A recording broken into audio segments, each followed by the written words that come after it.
Hi everybody, thank you for joining us here. Welcome to our Facebook video. Thanks for joining us for our National Llama Day. So my name is Olivia. I'm one of the animal care specialists here at Hamill Family Wild Encounters.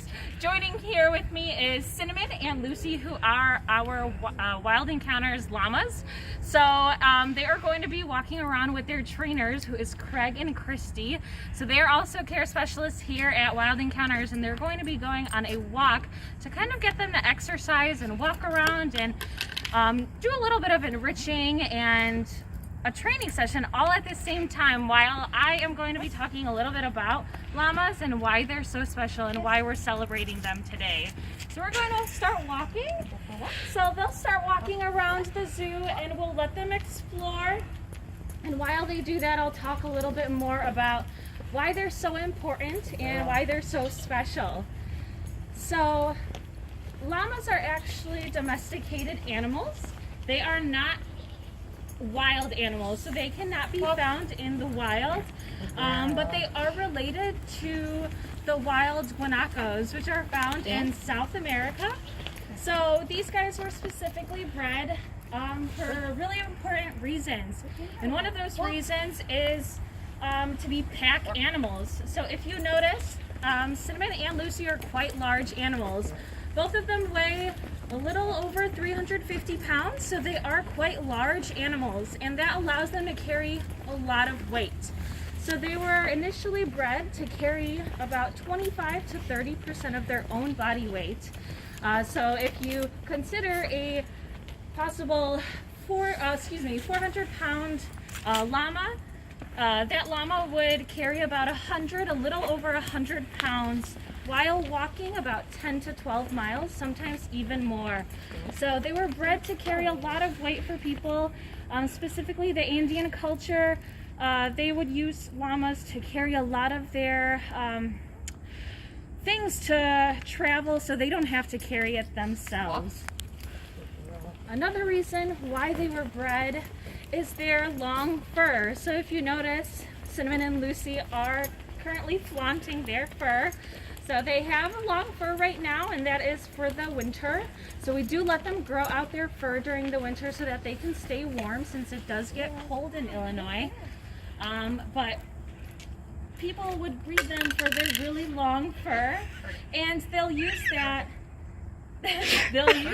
to spin into other clothing items. So sometimes into scarves, socks, sweaters, things like that. So they would use that wool for different clothing items, which is really important. So people would shear them, which just means that they would cut their fur, trim them, so that they could use them for different clothing items so that they can wear and stay warm. Here at the zoo, we do shear our llamas, but we don't shear them for that same reason. We shear them just so that they can stay cool in the summer.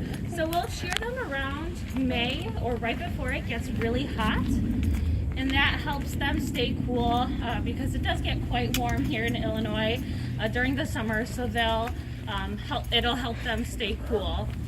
What we'll do with that fur after we shear them is we'll clean it up really well, and then we'll give it to some of our animals here throughout the zoo. So we'll give it to some of our animals. One in particular would be some of our cats. And our cats would sniff that, roll around in it, quite enriching for those animals to smell llama fur. So it's a really fun and exciting thing for some of our animals. So it is beneficial for us to shear the llamas because it keeps them cool for the summer, but then it'll also be enriching for some of the other animals to smell their fur. So like I mentioned, they were bred for being a pack animal, so carrying heavy items while traveling. And they were bred also for their fur, but they were also bred to be guardian animals. So if you've ever heard the term save the drama for your llama, that's what farmers tend to do. So they do borrow or buy llamas to protect their own livestock, because llamas are social animals. So they do live in herds, or they can live in herds of up to about 20 individuals. Here at the zoo we only have 2, so Cinnamon and Lucy are quite bonded, and they are protective of one another. But farmers would use llamas to protect some of their animals too. So if a farmer had potentially a goat or sheep, they would get some llamas to protect their own livestock. So they would stand around the perimeter of the farm or around their animals to protect those animals, and they could scare off or chase some of the predators that could be around the farm. So llamas are domesticated all around the world, so that means that the predators can vary, but llamas do tend to protect their herd. So as I mentioned, llamas are social animals, so these two are quite bonded and they are very close. But they are also bonded with both of their trainers and their other trainers. So they do different types of behaviors with their trainers. One of those behaviors could be a kiss. And we'll see if Cinnamon does that right now. She's mad. And that's okay. So Cinnamon can do a behavior like that. That's a kiss behavior. And then she'll get a reward for that. So that's called positive reinforcement training. And another behavior that we might do is for them to wear the halter. So if you notice, Cinnamon and Lucy are walking around in their halters, and we did not force those halters on them today. What we did is we actually asked them to put the halters on, or if we can put the halters on. So what we would do is we would put the halter a little off to the side, further away from our bodies, and we'll let the llamas kind of walk their mouths or their faces into that halter. And when they do that, that kind of lets us know that they're accepting the halter and they're allowing us to secure it around them. And then when we do secure it, we do give them a treat. So currently they are getting some oats. They might also get part of their grain, which is their diet. It's not a large amount, but it does, they do really like it. So we do give them that during the training sessions. And sometimes they'll also get some lettuce as a highly rewarded or a highly valued food item. And if for some reason our llamas decided not to participate, or if Lucy or Cinnamon wanted to pull away from the halter, that is definitely okay. So we would just either ask them to do the behavior again, or we might kind of step away and let them do something else. If for some reason they don't want to participate, they just won't get that treat. If that treat ends up being their diet, we'll just end up feeding them their diet a little later potentially at the end of the day, so they don't associate that training session with their diet. Good. So as you notice, they're doing other behaviors too. So they can do touch, and they've also been doing some target behaviors, which is just touching a special shape. So Lucy has a circle that she'll touch with her muzzle, and that's a target.